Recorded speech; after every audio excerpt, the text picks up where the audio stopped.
Halo semuanya, kami dari kelompok 11 ingin menjelaskan tentang pengambilan keputusan intuitif. Kami terdiri dari Hisham Azhari, Sofa Wilmuna, Hazel Pasha Ramadhani, dan Huwaida Yuko Salsabila. Pengambilan keputusan. Menurut Harold and Cryle O'Daniel, pengambilan keputusan adalah pemilihan di antara alternatif mengenai suatu cara bertindak, yaitu inti dari perencanaan. Suatu rencana tidak dapat dilakukan jika tidak ada keputusan. Suatu sumber yang dapat dipercaya, petunjuk atau reputasi yang telah dibuat. Selain itu, menurut pendapat Siagan, pengambilan keputusan itu suatu pendekatan sistematis terhadap suatu masalah, pengumpulan fakta dan data, penelitian yang matang atas alternatif dan tindakan. Dapat kesimpulan bahwa keputusan itu diambil dengan sengaja, tidak secara kebetulan dan tidak boleh sembarangan. Masalahnya, terlebih dahulu harus diketahui dan dirumuskan dengan jelas, sedangkan pemecahannya harus didasarkan pemilihan alternatif terbaik dari alternatif yang ada. Proses pengambilan keputusan. Menurut Simon tahun 1960 memperkenalkan 4 aktivitas dalam proses pengambilan keputusan. Yang pertama, intelijensi,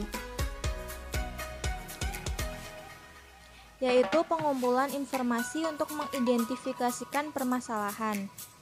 Kedua, desain, yaitu tahap perancangan solusi dalam bentuk alternatif pemecahan masalah. Ketiga, choice, yaitu tahap memilih dari solusi dari alternatif yang disediakan. Keempat, implementation, yaitu tahap melaksanakan keputusan dan melaporkan hasilnya. Keterbatasan dalam pengambilan keputusan yang rasional terdiri atas 1. Keterbatasan sumber daya. Keterbatasan sumber daya yang dimiliki oleh perusahaan dapat menyebabkan keputusan yang diambil walaupun rasional tidak dapat dijalankan. Keterbatasan itu dapat berupa keterbatasan keuangan, fasilitas, perusahaan, dan lain sebagainya. Berikutnya, kelebihan informasi.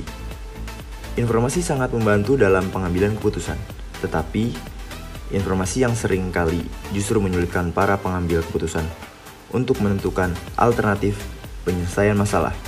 Oleh karena itu, pengambilan keputusan dituntut untuk dapat memilah dan memilih informasi-informasi yang benar-benar relevan dengan keputusan yang diambil.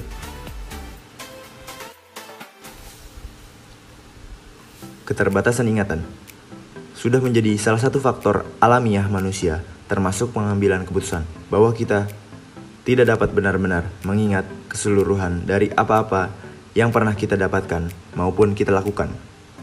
Akibat ini, maka kadangkala keputusan yang diambil bisa jadi tidak tepat karena disebabkan oleh hal ini. Yang kedua, masalah keahlian. Informasi yang kita miliki, sumber daya yang dimiliki kemungkinan akan menentukan faktor keahlian. Salah satu keahlian yang harus dimiliki oleh seorang manajer adalah keahlian untuk mengambil keputusan. Jika keputusan terkait bisnis, namun pengambilan keputusan tidak memiliki keahlian yang memadai dan miskin pengalaman dalam dunia bisnis, bisa jadi keputusan yang diambil akan keliru dan tidak tepat. Pengambilan keputusan intuitif merupakan pengambilan keputusan yang didasarkan pada intuisi atau perasaan dan naluri yang dihasilkan dari serangkaian proses pengalaman. Pengambilan keputusan secara intuisi seringkali terjadi karena kurang lengkapnya informasi yang diterima oleh pengambilan keputusan. Pengambilan keputusan intuisi bukanlah sebuah kondisi yang klinik atau mistis, atau sebuah produk pengambilan keputusan yang magis dan mengandalkan indera keenam. Intuisi adalah sebuah hal yang sangat kompleks dan lebih merupakan hasil dari proses pengalaman dan pembelajaran yang telah berlangsung cukup lama. Gaya pengambilan keputusan intuitif ini lebih mengandalkan perasaan, kesadaran emosional, fantasi, kadang-kadang bersifat impulsif, cepat mengambil keputusan.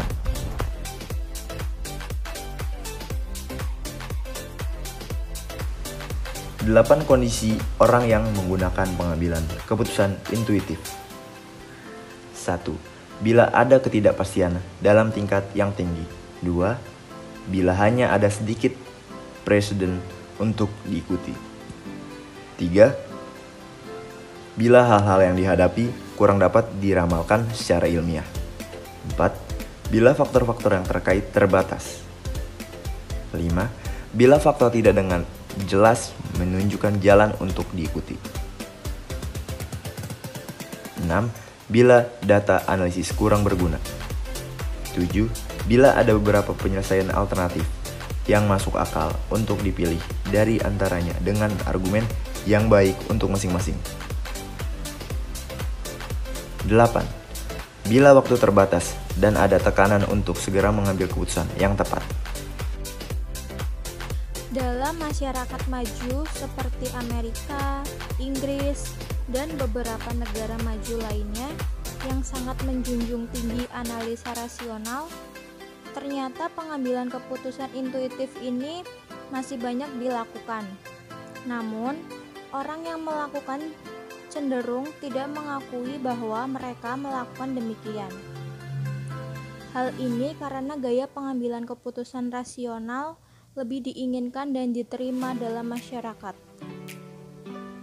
Berbeda dengan analisa rasional, orang yang melakukan pengambilan keputusan intuitif ini biasanya akan menemui kesulitan apabila ia diminta untuk menjelaskan bagaimana ia sampai pada kesimpulan dalam pengambilan keputusan yang dibuat karena kesimpulannya lebih cenderung berdasar pada intuisi yang dimilikinya. Sementara itu, orang yang menggunakan pengambilan keputusan rasional akan dengan mudah menjelaskan bagaimana jalan pikiran dan pertimbangan yang dipakai. Agar keputusan yang dibuat dapat dengan mudah diterima oleh banyak orang, maka si pengambil keputusan intuitif sering mengemas keputusan yang dibuat itu dengan analisa yang bersifat rasional.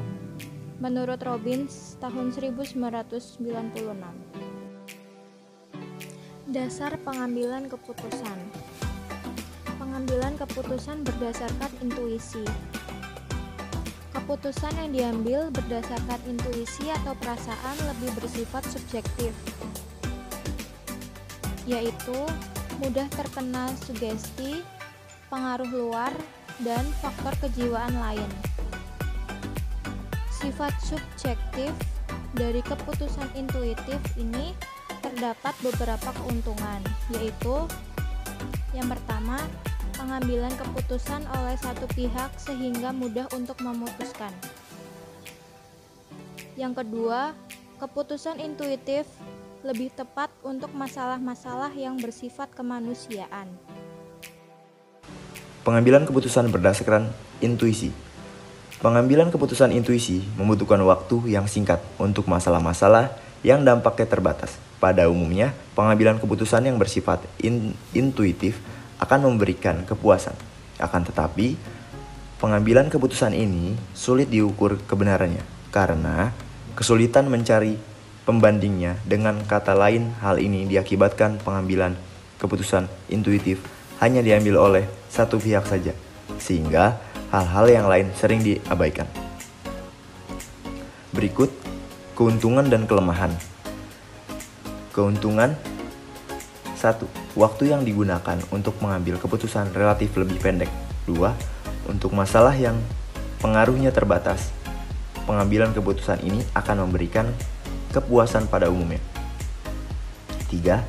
Kemampuan pengambilan keputusan dari pengambilan keputusan itu sangat berperan dan itu perlu dimanfaatkan dengan baik. Berikut kelemahan. 1. Keputusan yang dihasilkan relatif kurang baik. 2. Sulit mencari alat pembandingnya, sehingga sulit diukur kebenaran dan keabsahannya. 3.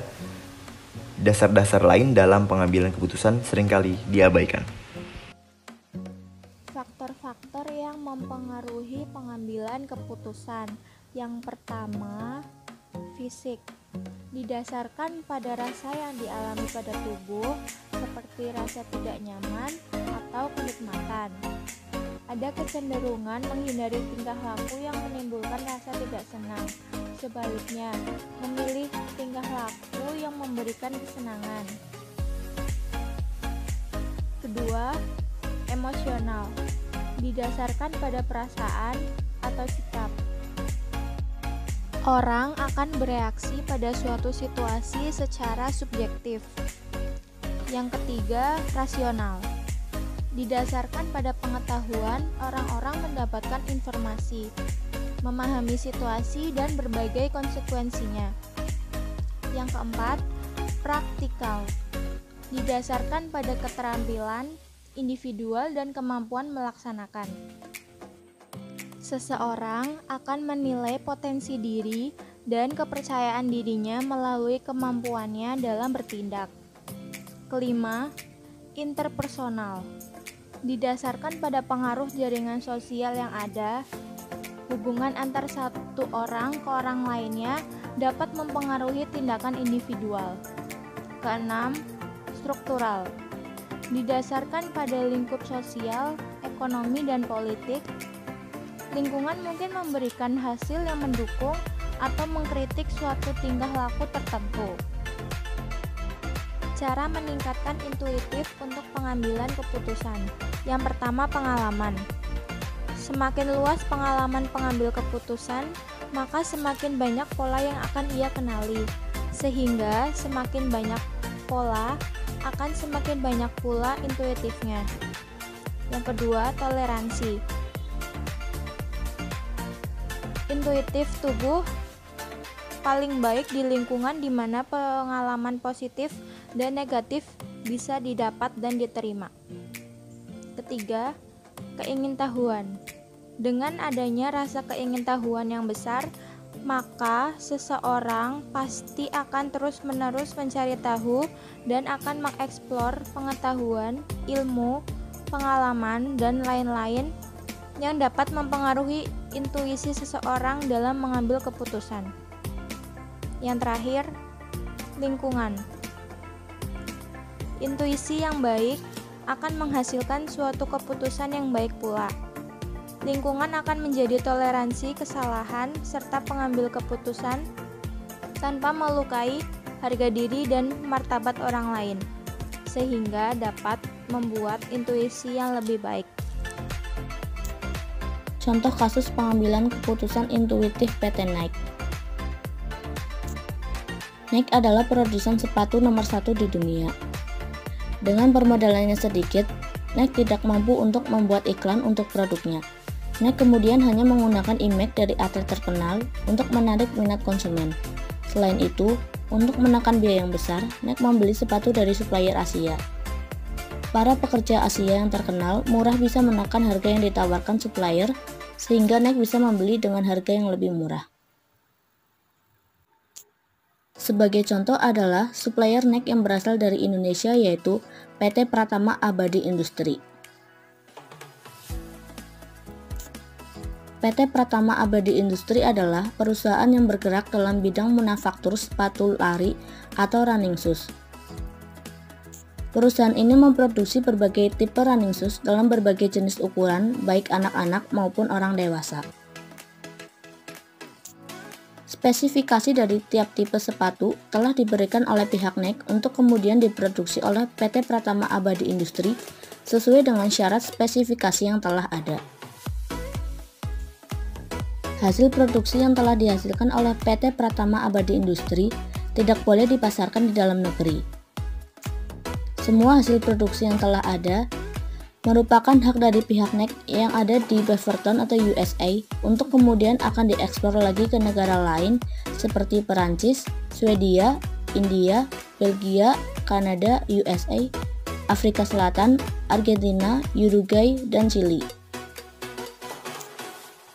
Pada tahun 1983, kepercayaan ke Nike melakukan kesalahan dalam pengelolaan Nike sehingga berdampak pada 350 karyawan yang ia miliki.